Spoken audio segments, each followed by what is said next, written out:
Hey guys, it's Canadian Kyle here, and welcome to the Wealth Hoarders podcast. Today, my guest is someone I would consider a mentor of mine. I've been listening to him right from the start, Mr. Peter Leeds. Peter, how are you? Doing so good, Kyle. Thanks for having me here.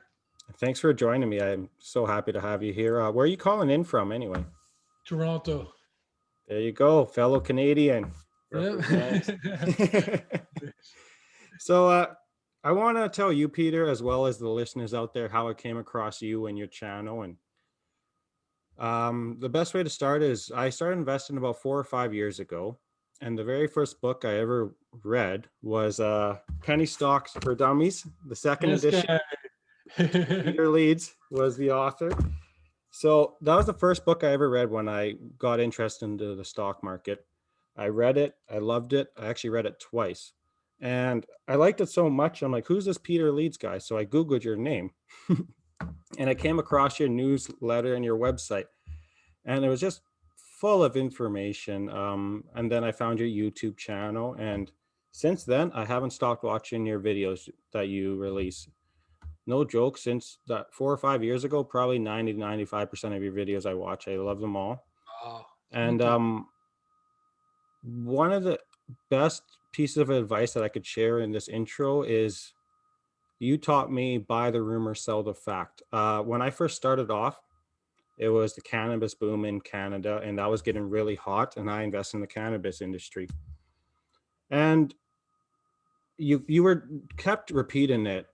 This is a classic buy the rumor, sell the fact event. Come legalization day, these stocks are going to correct, and they're going to correct hard. So I respected your opinion and your thought.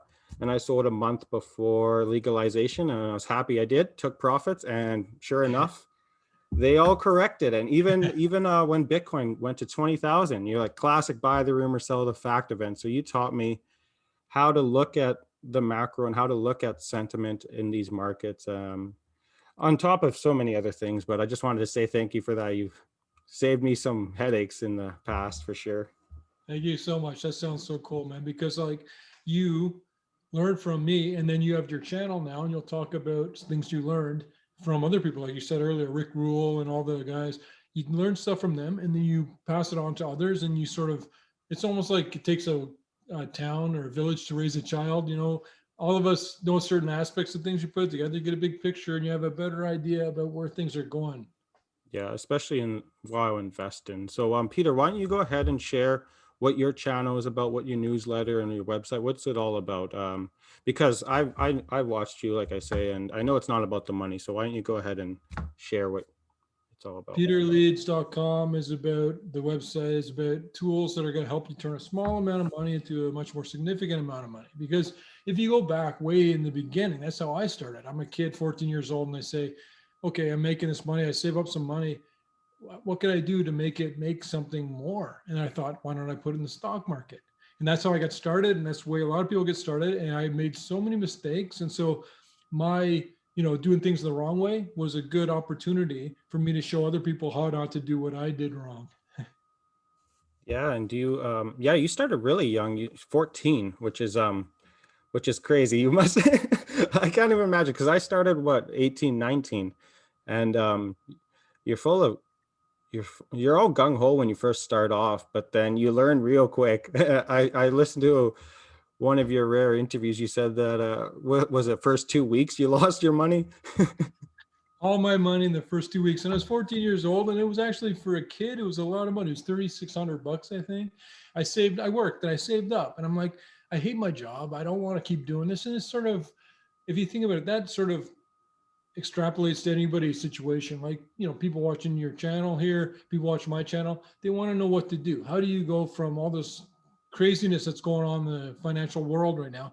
How do you make sure that you can turn what you have into a lot more, and then maybe protect yourself? And on the other side of this economic chaos storm that we're in, on the other side of that, you want to be in a much better shape. And now's the time to prepare for that, not later. Mm-hmm. Mm-hmm. And you do that by sticking with the fundamentals. You guys are all about fundamentals, like 80% fundamentals, a little bit technical, a little bit, but mostly it's fundamentals. And I really respect your look at things too on your channel. So whenever I want to understand the macro, you're one of the guys I go to. Nice, right on. Mm-hmm. Mm-hmm. My channel's kind of, I feel like it's not got a lot of focus because any video I'll talk about seven different things, or I'll have a different video talking about something different. Then I'll be talking about something different. Like I might talk about a war going on in, Southeast Asia, and then I'm talking about some kind of new product in North America. It's like I'm all over the place. But then I realized, what is the one key um, constant between all the videos? Every single video is whatever I felt you guys needed to know at the time. Yeah. And I Yeah. think there's a cool kind of power to that because I don't have any kind of no regulations, no rules of like, here's what I talk about. I just go out there and I'm like, well, I found this was interesting. And you know what? If you look at it the way I see it, maybe it'll help you develop your own way to position yourself or set up your own strategy. And so that's what I try to do. I'm not trying to tell anybody where any investment's going to go. I'm not trying to tell people I'm going to make them money. I don't do that. What I'm doing is I'm telling you my opinion. And I think that over time, my opinion has been kicking some butt. And so I'm just Yep. going to keep on doing that. And as long as people watch my video, I'll keep talking. When they stop, I'll go do something else. And you're also not about getting the views or the likes though either. You're about having you focus on what's that 80-20 rule. Like you focus on the 20% that like you focus on the loyal listeners and being one of them. I know that. So like you're a hidden gem on YouTube. I wish like you could promote more, but I'm wondering why you even said yes to me, because when was the last time you done an interview? Like you're pretty. I did one or two last year. Like I used to do a ton of them, but it was hard for me. I don't want to have to be thinking ahead of time. Okay, I got an interview later, and so I changes up my whole day. I like just doing sort of my creative stuff. This is more like a artist studio now than anything. I've got computer screens everywhere. I'm looking at charts and stuff, and I'm having fun here and really enjoying it. And everything happened when I stopped worrying about let's get more viewers, let's get more money. And I stopped doing that. Now I've got a what I consider incredibly loyal, tight-knit group Yep. on the YouTube channel. People who've been with me like you for years. Some of these people are lifetime subscribers, they've been around forever. And they're the ones hanging around. That's why I read this book and I self-published it, and it's flying off the shelves. I got a huge skid of it. I don't know. Yeah, you watch my videos. I got a huge skid, and I had to like move it in my little wheelchair $1 at a time. And then Yeah. a couple of people, not old, but a couple older guys came over and helped me move it all. And I was pissed off because I wanted the exercise. For the people that are listening that aren't familiar with you, the new book's called Up Thinking, and it talks about the 9 pillars to have a better life, and it's a great read. Again, loyal listener, I bought it within the first week or two when it became available through the electronic copy. I bought it. I read it in 2 days. Super, super easy to read. Very. I read it in 2 days while working a 9 to 5. I just read it. It was super easy to read, full of content though. Um, one thing I want to get into is a pillar that the pillar of work smart, not hard. And I feel like I want to share this with the listeners. A part in your life, you have to work smart and hard, right? Because with my situation, I work a 9 to 5 job. The past 3 to 4 years, I've been painting on the side. So my weekends and a lot of my evenings spent 12 to 14 hours painting for painting homes. And some people are like, well, you're working pretty hard. I don't know if you're working smart. But in my mind, I'm working smart because those 12, 14 hours days, I'm consuming audio content about investing, Right. and I'm listening to podcasts, I'm listening to audiobooks to better myself. And the money I make with these painting side hustles go straight into my investing on top of my 9 to 5 job. But I want to get your opinion on my logic here, because now I'm doing this podcast, no money. I don't know if there's any money. It's actually costing me money to do this. But I get to sit down with people like you and CEOs of these companies and ask the questions I want. So there's a point in your life where you kind of just have to work hard, and it's not really working smart, right? It's a balance. But I'll tell you what, Kyle, you don't got to do a whole YouTube channel. Just phone me.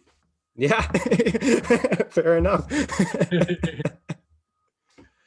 Yeah, so but yeah, if you don't mind going into that work smart, work hard concept for the listeners. Well, I'm going to try and keep it tight to what I actually put in the book because I found that was the best way to describe it. I don't want to start, saying, well, what about this and making up analogies. So in the book, it's talking about if you're the lead singer of a band, just for an example of the concept, the obviously the book goes into a really Yep. better way to look at the concept, but the idea in general is, the lead singer is going to get more media interviews and more better looking girls and more applause than the bass player. It's just a fact. And the thing is that they're working equally hard. They're both out there putting themselves on the line and the stage and, really working on it. It's different because one of them's getting way more results from the same equivalent amount of work. Yeah. So say you're like, I'm going to build this business, and you build a business and it just doesn't quite work. You put it together, you're working, you're spending money, you're spending time, more importantly, and then at the end of the day, it just doesn't work. That's just um, a train wreck, and so you got to avoid that kind of stuff. But in terms of working hard, working smart, you could do, try working on something this way or that way, A or B, and one of them is going to give you way more result from way less work. And I know a lot of people who work incredibly hard, and they are not at all, um, they're working incredibly hard, but they're not um, getting what they want in life. They're not being able to relax. They're not having the right Yeah. kinds of experiences. But you can work the right way on certain things. It's going to have a lot more result than a lot of efforts. And a lot of this book was because of what I experienced. I had a lot of efforts of, this will do it, this will be good, this will work, this will work. And I tried everything. And some of them I'm just spinning my wheels. It's so important that you look back and you go, you ever heard that expression? If I knew what I knew now, then that's what people want, then if you knew it ahead of time, you would have worked smart the whole time. And that's kind of the concept. Mm-hmm. Mm-hmm. Why why'd you write this book? Because I saw in some videos you had some doubt. You're like, I don't know if people are going to listen to it. And before it got published, you were having doubts. But like you said, you have a loyal following, and just flying off the shelves. So That's a really good point, Kyle. Like, this book almost killed me. Like not literally, but I was trying to write I was trying to write stockology, and it just kept coming this thing. I'm like, that doesn't work. I kept throwing it out, and it just sort of became these 9 things. And it wasn't like I sat down and purposefully said, okay, I'm going to make a book about efficiency, and mhm. it's just what came out of it. And it's so ironic because in the book, parts of the book are talking about working smart, doing things right, and meanwhile, I'm here just spinning my wheels and spending so much time, and I'm throwing paper out, and I was going nuts some of the stuff, and it just sort of presented itself. And so I quit trying to fight it. I sort of stepped out of the way and I just allowed it, and it became what it's become, for better or worse. We'll find out. We don't know, it's too soon. But I was planning on now writing stockology, which I plan on making that one like the book. It's gonna like blot out the sun. That's my Yeah. hope. And then first I got intercepted, and my publisher wants a third edition of Penny Stocks for Dummies. And I'm gonna add I think they're gonna let me do like 48 pages. And it's not for sure yet, so I don't want to jinx it, but I'll add a bunch because what I want, honestly, from this book is for you to go, well, I read Penny Stocks for Dummies, but I'm going to go put out a few more bucks and buy the third edition because there's something in this one that's really going to get my attention that I really want to read Hmm. about. That would be awesome for me because, it kind of gets you to move away from first edition, second edition. I feel like each one is better than the one before by a lot. So if I can get you the third edition, that's going to be all the nuggets, all the knowledge that I know in one book, and I'm going to pack it full of information if they decide they want me to do it. Yeah, for sure. Well, I didn't read the first edition, but I read the second one twice, and it's full of information. So, Yeah, what second one's way what? better than the first. Well, yeah, it's a good book. The stockology. Then, what's is it? Just what's the difference between penny stocks for dummies and stockology? An interesting thing that happened when I wrote this book and I had such a fight with it. It was like pulling on a fish, it's just pulling you over the board, over the boat. But this book was like, I kind of found my voice that I wanted to put for the tone of the way I Oh, write. okay, yeah. And so now when I have this book and I sit down and I read it, I go, okay, that's how I want stockology to be. So it's almost like I needed that trigger point to happen so that now I know what stockology is going to feel like, what it's going to sound like, what kind of effect is it going to have on the people that read it. And I was seriously just standing in the fog in the middle of nowhere. And now it's all coming clear to me. And I really feel like this book is going to be a combination of my creative style with the real analytical stuff where I get into the nitty gritty of the ways that I invest. And it's all about the way people think and how you can learn about that to be a better investor just by knowing the way that other people are thinking. Hmm. Hmm. Well, let's get into the nitty gritty and your bread and butter now. Um, and one thing I learned early on, and I think we should talk about here, is the types of intelligence required for investing, because just academic intelligence doesn't mean you're going to do well in the market. So, Peter, what kind of types of intelligence do you need to be successful while being a self-directed investor?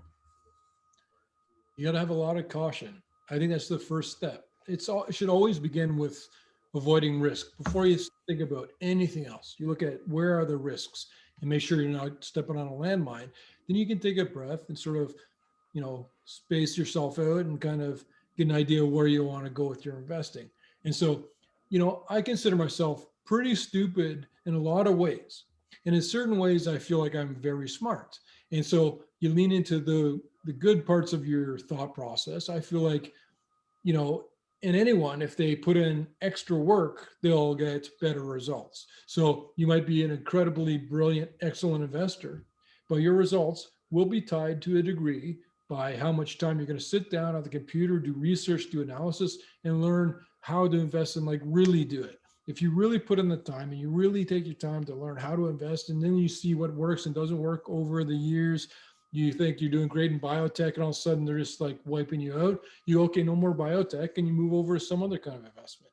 It's sort of like as long as you can get over the negative results if you make a bad trade and you don't let that, you have to have a short memory, I guess is the best way to say it. Have a short memory, but always learn from every mistake you make. And then the more mistakes you make, the better it is for you, because at the end of the day, it's all about where you end up. And that's sort of my philosophy. It's about getting established now, getting good at what you're doing now so that you can extrapolate it out. And then at the end of the day, you're going to land in a place where you're say, yeah, I had a lot of bad trades, but you know what? At the end of the day, it was worth it because I made this much more money than I lost. And as long as you're doing it for the right reasons, like don't go after money for money's sake. Don't go after money for money's sake. Money is the root of all production, not the root of all evil. It's power. It represents the score. If you're running a business and you make $100, if you make $200, that's twice as effective as $100. It's like that simple. Like, and money is a great indicator of how your business is doing. Do you consider the market like a casino and the house always wins? And like, should people even be bother investing in companies? Or are we just I didn't all degenerate gamblers? a little bit of both, I guess. But I did not think that until recently. And now I absolutely think that. I think that the playing field is tilted. They're moving the goalposts. I think everything going on right now with the stock market is completely unrecognizable from what it is intended to be. If it's like if they just print a bunch of money and they say, okay, we measure inflation differently now, and we're going to change the companies which are on this index, and we're taking these ones out, and we're going to replace them with better, more modern ones. And if all of these things going in together and they're going to control the interest rates, are doing, they're keeping the interest rates so low, they're going negative in most countries other than America so far. And it's just it's not what it used to be, and it's not what the intention was. It used to be that you get a slice of a company, and when that company does well because the economy grows, you're probably going to get enriched. And now what it is that you're just taking chances, you're taking guesses, and even if you do it right and you do all your research, your homework, you're a good investor, you're still going to be able to find ways to kind of screw you over. Sort of like if they decide, yeah, we're going to compensate gold, or they say, yeah, we're going to go to a digital currency, all of that. This is just, I don't want anything to do with any of this. And so my role is kind of changing the way I see myself, is that I'm trying to help people get through this next period of the economy, which I'm expecting to be incredibly bad. And I don't think anyone else is seeing it like that. And I'm just going to be here to help people through it as best I can. I think that they're going to need somebody to help. So I think I'll be that person. Yeah. I on this thing called Clubhouse, and you're talking to people and they're talking about companies they're invested in, and they're talking about EV or tech, pharmacy, and even you made a lot of money in the gig economy, but you adapt and you see where the potential is. So I want to get into the precious metal space because, as like you, I'm also heavily invested in that because I see it as one of the few places that has been undervalued. And maybe explain this relic of a metal, gold and silver. Why invest in this? It seems like a pet rock to, you know. You'll like my video I did today a few hours ago. It's about which is better, Bitcoin or gold kind of thing. And I'm talking about how gold is absolutely incredibly undervalued, in my opinion. I'm wrong plenty of the time. I don't think I'm wrong about this. And so the markets are being manipulated and screwing up everything. They're manipulating the price of gold, even. I just think that they can do this for a while, but it's going to eventually crack. And when that does, like inflation's starting to come in now, people are starting to recognize that inflation's coming in now, which means that you might see a follow on increase in the price of gold, which then follow on increase the price of these stocks that are mining for the gold. That's sort of my philosophy.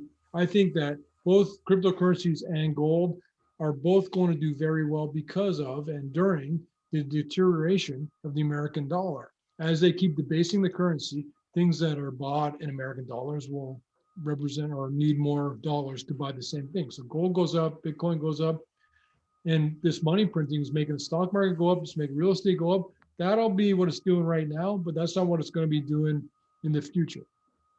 Now, in 2021, I agree with you 100%. But in 2021, we see, how do you look at the government's reaction to COVID? Because they're going green, and now there's a movement toward EV. So what's your opinions on that? Because the goal is to beat inflation, and you can definitely do that with precious metals. But what is your thoughts on the copper, the nickel, these uranium, these hotter commodities right now?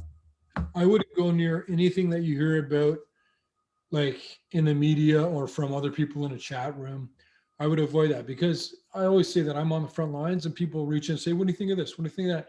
And recently I've been getting the same email about the same company. And whenever that happens, I say, "Okay, guys, this is something artificial is going on here." Okay. And the same thing when everybody's talking about the hot IPO or the hot EV needs this kind of, it needs copper. And so now copper prices will go up. That's not the way to invest. But I think that all commodities are going to increase dramatically as the dollar debases itself. Hmm. Hmm. So And if you're a copper mine, then you benefit from that. If you're a gold mine, you benefit from that. So there's all sorts of ways to benefit from the decline of the dollar. And that's what I'm talking about. yeah, yeah, 100%. So what are, because there's different ways to invest in this, and now you are a good voice for the penny stocks and for people that know stocks under $5. And there's a lot of opportunity in the precious metal space with companies under $5. But you don't have to play it that way. You can invest in physical metal. And my personal favorite is, I personally like royalty companies. I invest in a lot of royalty companies. So my spec plays that are under $5 are royalty companies that are just earlier stage. And then I have some more developed and more advanced in producing royalty companies. So what are your thoughts on that? I like the streaming royalty companies a lot. I think they're great. I got nothing bad to say about them. If the precious metals does what I think it's going to do, they're going to do incredibly well. And what are your thoughts on newer investors going into the exploration and development type companies? I would not go to an exploration or development type of mine. I actually, even me right now, I do not do that because exploration is about, we think we kind of proved that there's this under the ground here, and then they raise money for it and all that. And yeah, maybe they eventually get it out of there. It takes years, could take you a decade. They got to Yeah. get water rights, they got to get agreements with the Aboriginal groups of the area to make sure that they've got, the blessing of people who have the right to fight it, I guess. And a lot of the workers will come from the Aboriginal groups. There's so many things going on, so many moving parts, takes so long. I wouldn't even bother with any kind of company looking for gold, for example. I would buy a company that actually knows where it is and pulls it out of the ground and sells it to people. Hmm. Hmm. And I hear that with your recommendations too. You talk Barrick and you talk the bigger ones. It's more about, you don't have to get the whole gain. You got to get a piece of it and take your profits. Don't get greedy, right? Yeah, and I look at some of the majors like Barrick and Newmont, but I also, we look at with a newsletter, we do a ton of stocks, $5 and under. So some are a couple bucks. Vino Silver Mines is one I own personally, but that's one we featured and it did incredibly well. And lots of stocks like that. We've got bunches and bunches of them. When Stephanie, my editor, wrote a big precious metals report, she went back to take a look at all the precious metals stocks we talked about. And the report was so ungainly, like so massive that we were just like, okay, make a skinny version of that because it was way too many stocks we talked about. It's just, I feel like it's the time to be getting moving into precious metals, specifically gold and silver right now at this historical time in the world. I think a couple of years from now, if you're getting into precious metals now, you're going to look pretty smart. Hmm. And people are like, "Oh, it's correct," and it went down from 2,000 to 1,700. And I think it just short-term people looking at the bond market, but really, it's good for us little guys here that you should be happy you're seeing these corrections in these companies. You can re-enter. Some of these are pre-COVID prices. I bought some more the other day. You saw my newsletter, I think, or you might have seen on my video. I bought more Barrick Gold long-term calls just the other day because I'm like, these prices, I'm sorry, I'm willing to go down the ship. If I put some money into this and the Barrick Gold never in the next couple of years doesn't make me lose 100% on that investment, I'm fine with that. If I lose all my money, I'm fine with it because it's so obviously correct that gold prices will go higher. And if they don't, it might be because of manipulation, maybe because I'm missing something. But the point is, if they did go lower, I'd be comfortable with myself that, okay, I missed that one. I'd be fine because I just don't see it. I just don't see that it won't do really well. Hmm. Now we're both Canadians, and you're a dual citizen, right? But what are your thoughts on the policymakers' decisions on both sides of the border with this? You're in Ontario too. We're technically in lockdown here in Thunder Bay, Ontario, in the city, because we had an outbreak. So what are your thoughts on this and the like? Do you see Canada in a lot worse position? My girlfriend is in Michigan over the border, so I haven't seen her in a year. Oh And so I wow. talk to her just like this on Zoom all the time, not just like this, but on Zoom all the time. Yep. We were talking about this where it's like, I mean, it's a really messed up situation with the pandemic. But I was telling her that I felt like in Canada, and I'm not trying to compare. Like I love some things about America are better than anywhere in the world. Some things about Canada is better than anywhere in the world. I was telling her that a lot of uh, I was telling her that a lot of people are in Canada. It seems like you're just sort of going, okay, this is what we got to do, and we're sort of just all putting on masks and we're all okay with it. In the States, it's like a polarizing thing where half the people are willing to fight to not wear the mask, and I didn't see that coming because it's like pretty straightforward science kind of thing, you know. But some people don't get it because they don't see it or something, I guess. But it just was like the approach to it was less polarized in Canada, and I think that that will result in a better effect in Canada in terms of keeping the virus under control. Mm-hmm. Mm-hmm. I'm But I wondering. mean, you don't have to compare them, but I think that Canada and the States worldwide everywhere is going to, obviously you see it's declining rapidly now. There's a few warning signs and you don't want to let up too early, but I think that we're sort of coming out of the woods for sure now. I hope so. It's been long enough. Been over a year. So Yeah. it's yeah, it's a weird thing because you you're dealing with a health issue and you're dealing with an economic and financial issue. Like there's so many people that are running these businesses that weren't deemed essential, and now they're just adding on to this debt load. And I can't see universal basic income not even coming to Canada now, because there's people that got CERB, Canada Emergency Relief Benefit, and then there's seniors that they didn't get any compensation. They just get their same OAS check, and now, like you were talking about earlier in the interview, people are losing their purchasing power because of all this money printed. They're printing money, but they're not producing anything with it. So, thoughts? There's all this economic growth right now, but it's all based on the fact that they just gave out a bunch of money to everybody. There's like all sorts of support plans, eviction moratoriums are giving out $1,900 stimulus checks, and they go, "Hey, look at how good the economy's growing." And I'm like, "This isn't economic growth. This is you're giving a fish instead of teaching us to fish. I think it's a mistake because long term, then you're dependent on the government and you're hoping the government's going to make sure that you're okay. I think that's a mistake. You can never let the government be who's in charge of making sure you got enough money to live. That's a mistake. And I think that most people are looking at it the wrong way. I think that they seem like maybe I seem like I'm complaining a lot, but I'm just saying, I don't think that the way we're going about this will help the economy get any better because of all these freebies they're giving out and all the rules are changing.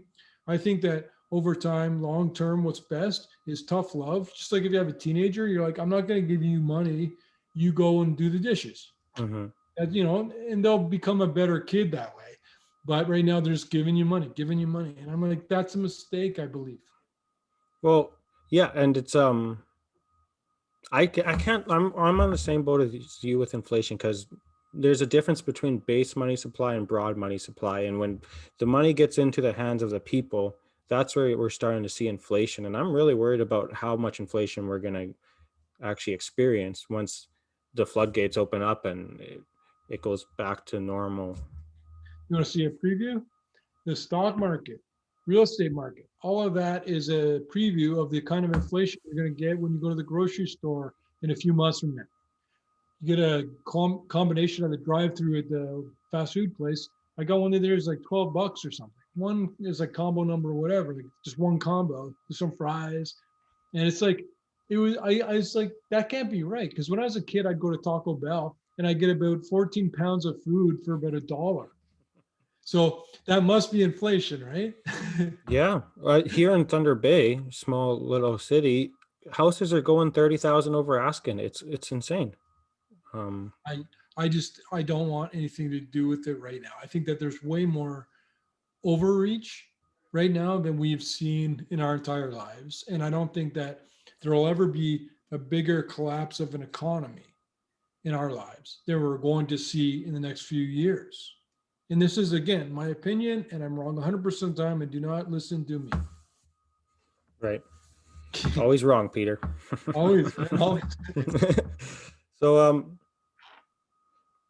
one thing I talk to friends that also invest and they're like, well, if you think the market's going to go down, why are you investing in gold and silver stocks? They're in the market. So can you explain that to people? Because that's a common thing I hear. Yeah, yeah, and it's a great question too, Kyle. It's like the gold. If I see gold prices going higher, in my mind, what happens is that all the gold mining companies have their profit margins increase. So if gold goes up 10 cents, profit margins go up, $1. It works out that way. Okay. So a little bit of gold increasing in price will really help all the gold mining companies, but it's not going to, if the stock market crashes as it's poised to do, then every stock will go down pretty much, but not certain ones, such as a company like Avino Silver or some of these smaller gold mining companies, because their profit margins suddenly balloon. What are your thoughts on oil right now? Because that's kind of hand in hand with inflation, right? I've been having so much trouble with oil lately. I've been looking at it. I just can't get a read on it. I mean, in some of my videos you might have seen, I said there's too many moving parts because you get an idea of, okay, here's what I'm thinking. And then you're looking over here and then something else is like, okay, well, OPEC just constrained supply. And that just is instant and it just has a major effect. And I'm like, I just don't feel comfortable with oil right now. I'm going to wait a little bit until I feel comfortable, have more clarity, and then I'm going to maybe get involved. But the thing is, you don't have to get involved in everything. You don't have to have some oil. Well, I know that they're going to say to be diversified, you should do that. I don't invest that way. You don't have to have some gold, some oil, some Tesla, and some of this and some of that, some cryptos. It's like you could do that, and that's a good way to do it. But what I like to do is I try and find what I believe to be the next thing to happen, and then you either make way more or you make way less. And I'd rather that than kind of try to make 5 or 10% here and there. Just what's the point? Hmm. Yeah, I'm in the same boat. It's like it looks appealing, but there's a lot of risk. All these, even copper and nickel, it's like these economically dependent commodities. It's like one thing I know for sure is that there's been a lot of money printed. That's one thing I know. That's a guarantee. Understatement of the year, Kyle. A question I want to ask you, and for probably your loyal followers too, why the yacht and why? You want to live on that yacht, don't you? Oh, I'm going to. Hmm. And Hmm. okay, this is the thing. I have to address it because there's no way that you can talk about the yacht without people getting the wrong idea. Like, I know. Yeah. I don't want to be a show off. I'm not trying to be a show off. I like, if it snows, I literally can't leave my house, right?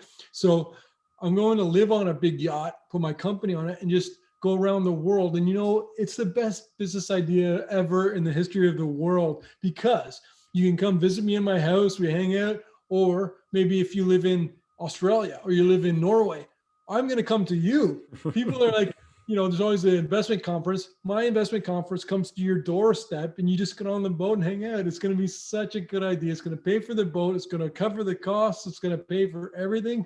And I'm not going to have to be doing it because I have somebody taking care of everything. It's a good idea. And I know there's people who, if I got a boat and I drove to them 6,000 miles away, that they'd want to hang out and have a drink on my boat. And you done cruises? You will like being on the boat. You're If I get the right boat, that's the thing. Because if I cheap out and get like a like a small boat, then you're just like a bunch of people in a little tiny boat, and that's not what I need. Like especially with being in a wheelchair, you got to have an elevator, and so that changes the calculation. Okay, my yacht's going to cost that much plus the cost of an elevator to be put into it. All that stuff. So things are happening. I'm 100% committed to doing it. This is happening. So I just now have to put out a few fires, take care of a couple things. I'm just, everything I do is moving more towards getting a massive yacht that I just drive around the world and everybody visits me on the yacht. And all the YouTube videos get filmed on the yacht and it looks so incredible. And the effect of that, just filming the YouTube videos on the yacht, is going to be compelling just for that aspect of it. And I think that this is the best business idea ever. It's going to be so amazing. Plus, you get to have the benefit of hanging out with me on the yacht. Yeah, exactly. Are you keeping your house in Toronto? Or are you gonna Yes. sell it? Yeah, you're gonna keep it. No, I was thinking about it and I'm like, no, I'm keeping it because you've seen it when I film my videos. It's got the best view across the lake, best view of the lake in the entire town. I'm right beside my bank here. So it's like, it's good for me to be in a wheelchair in the summer to be here, and it's got the nice view and the nice, I like to have a nice view for people. For when I do a YouTube video, I want them to see something nice in the background. So to answer your question more quickly is no, I'm not going to sell it. Okay, I'm going to let okay. my grandkids or my great grandkids sell it. What's your opinion on the Canadian housing market? Because Canadians, they love their real estate. Like '08, we didn't really experience the same correction as in the States. And I know a lot of people my age, they're all about getting, it's funny, they don't want to invest in the market, and fair enough, but at the same time, they're willing to get a mortgage on a place and then use a home equity line of credit and get another one, and they're leveraged to the extreme on two properties. So like what's your opinion on real estate investing and the Canadian housing market? I think that the bonds globally, worldwide, are spiking a bit, and that's going to have a fall-on effect that the price of mortgages will increase, which will make it more expensive. At which point, people buy less house, or they sell the house that they are in and they downgrade to a lower house. At which point, there's more inventory in the market. It's going to drive the prices of homes lower. That's one aspect that I think is going to happen. But also, if the markets do what I think they're going to do, that's also going to push home prices lower. And if the mud hits the fan, all of these things in my videos, I always talk about this. I think that when it begins, it's going to happen all over the place. Like a bunch of different moving parts are going to come together and crash together. So not just the stock market, not just real estate, not just any one aspect of it, but just sort of like all of a sudden everyone's going to go, okay, yeah, so we did all go way over our skis. That's how I think it's going to play out. Mm-hmm. And so the thing is that if you got a house that you live in, then yeah, keep your house that you live in. You need a house. But if you got two or three houses, you got to be more cautious, in my opinion, going forward, because there's a lot of the real estate market is really overstretched, in my opinion. But I've been saying that for a while and it hasn't happened yet. So who knows how long they can keep faking out the market or printing more money or forcing things higher. They're doing all these things like artificially manipulating things that is then resulting in stock market prices going higher, resulting in things like real estate prices going higher. And so when is it going to come down? I have no idea, but it Mm-hmm. should. I think the affordability factor is just getting to that point with all this money printing. We're going to see real inflation, and I think it's just going to become too much. People are going to have to sell. I think so too. And I think when a few people start selling, that'll just be like avalanche. It'll start just causing more people to sell and more people to sell, which cause more people to sell. Mhm. But I don't want anyone to lose money. I hope everybody makes $1 billion. But the thing is, too, if you're a new home buyer and you want to get your first home, you can't afford anything. There's not a lot of good options. Mhm. I don't like being doom and gloom either, and it sounds like gold bugs here and stuff, but it is really concerning for my age and people my age. It's like there's a lot to be concerned about. I think so. But So here's the thing, man. A lot of people are going to have the negative effects of everything, but some people are talking about it ahead of time, are watching for it, are concerned about it, such as yourself. And so all of a sudden, you're in a different sort of level than most people aren't even going to see it coming. Okay. So at least you know enough to be preparing for the possible eventuality, to be sort of learning some of this terminology of the investment world, learning about how stocks work. That is so good for you to do that, especially when you say 25 years old. Oh, you're on fire, man. You're yeah. crushing it. Yeah, it's yeah, I started 4 or 5 years ago, and I'm glad I was making those mistakes when I could afford to. And now when it kind of counts, in my opinion, I'm like, oh, I'm positioned. I'm pretty excited that at least I can benefit from this now. But at the same time, I'm concerned. I started this podcast hoping to create another source of income. I'm trying to create sources of income because the 9 to 5 job, unionized, it's like you're 1% increase a year. It's concerning. Yeah. Yeah, I hear you. And it's not easy though either. Doing the podcast, that's a lot of work. I was surprised at how much effort it is. I have a since I started doing a lot of I'm getting more into the YouTube stuff. I have so much respect for anybody who does YouTube videos. Like it's so much work, more than you realize. Like the framing, the lighting, you do a whole video and then the sound is off and you got to refilm it and stuff. It took me a long time to be able to do what I did today, which is film videos in one day. I haven't even been able to do two in one day for years. So I'm starting to get a little bit more efficient, I think. I was sort of laying low for a while, but I'm lifting my head back out of the Well, cave. I think you were you didn't have much to say because you had your thoughts laid out. Like being a loyal listener, I'm like, he's not producing many videos, and that's fine. He's busy working on a book. And what's he gonna say? He's expressed his opinion multiple times. It's like, how are you gonna keep beating this horse? It's like, Kyle, I love that comment. I love that comment because that's sort of how I feel. Every YouTuber I watch, because I got to watch some of the stuff for work, they just keep saying the same thing again. And I guess like, okay, who watches this? Like I watch it for work, but who watches like the 18th video in a row of the person saying the same thing? Like, okay, I'll do that, right? yeah, I don't get it. But that's just me. That's just me. I'm really intolerant. no, well, your intolerance is appreciated because I know like when you come out with a video, it's like I'm gonna learn something. It's gonna be something worth listening to. So I appreciate everything you do, Peter, and we'll wrap it up and start the recurrent segment here. But before we do that, you were gracious enough to provide us with some copies of the new book, Up Thinking. Kyle, I'm signing a book to you, and I'm sending you that and two others, both signed. I'm going to give them to you, and you can decide what to do with them. It's up to you. I don't want. It's your problem, not mine. All right. Well, the only way you guys are going to figure out how to do it is you're going to have to like and subscribe, and you're going to have to follow me on Twitter because I'm going to, once I get them in my hand, because Peter's been busy sending these books out, once I get them in my hand, I'm going to post it on Twitter. So you better be following me to find out how to get them. Exactly. And it's not me doing the work though. It's mostly Tammy, just so you know. So Yeah, Tammy's been busy. Tammy's breaking her back trying to get the book to you, not me.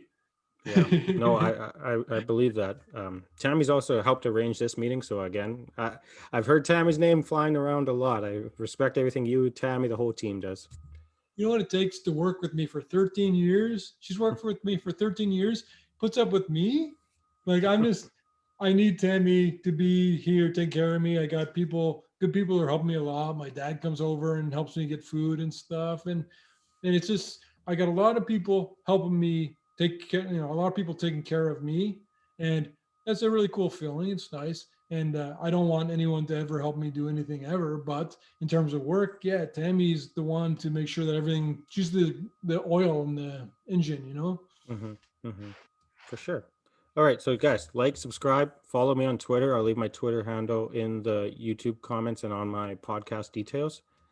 Let's get into the vault, Peter. Peter, I like letting my guests close off. So, go ahead. Here's your plug. Say whatever you'd like to say. Well, Kyle, you know I'm not trying to sell anything, okay?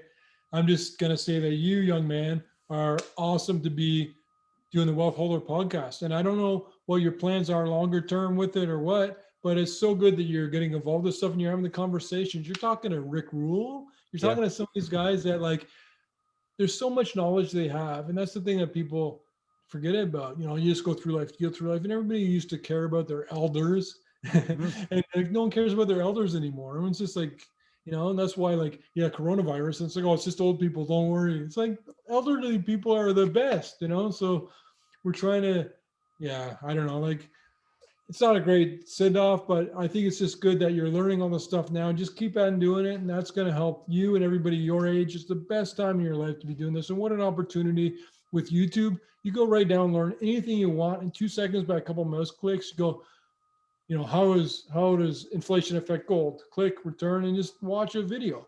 There's Yeah. no reason, no excuse why anybody can't learn everything. Yeah. Watch Peter Leeds' channel. I'm telling you guys, and get his book, Up Thinking. He won't sell you, and he's not about sales, but I'm telling you, read Up Thinking. It's a great book. I read it twice. I didn't tell you, I read it again this weekend because I was preparing, but I didn't want to give away too many good things in it. You guys got to get it. Electronic copy, you can't even complain. And if you've been listening to him, he's been shipping these out and covering the shipping costs. It's insane. It's all about providing knowledge. He's not about making the big bucks here.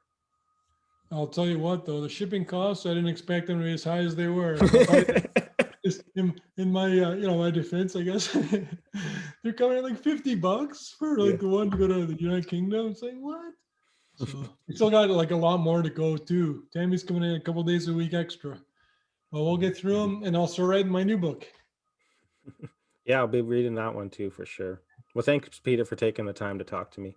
Kyle, it's my pleasure, man. Anytime you want to talk, just let me know. Okay. Have a good one.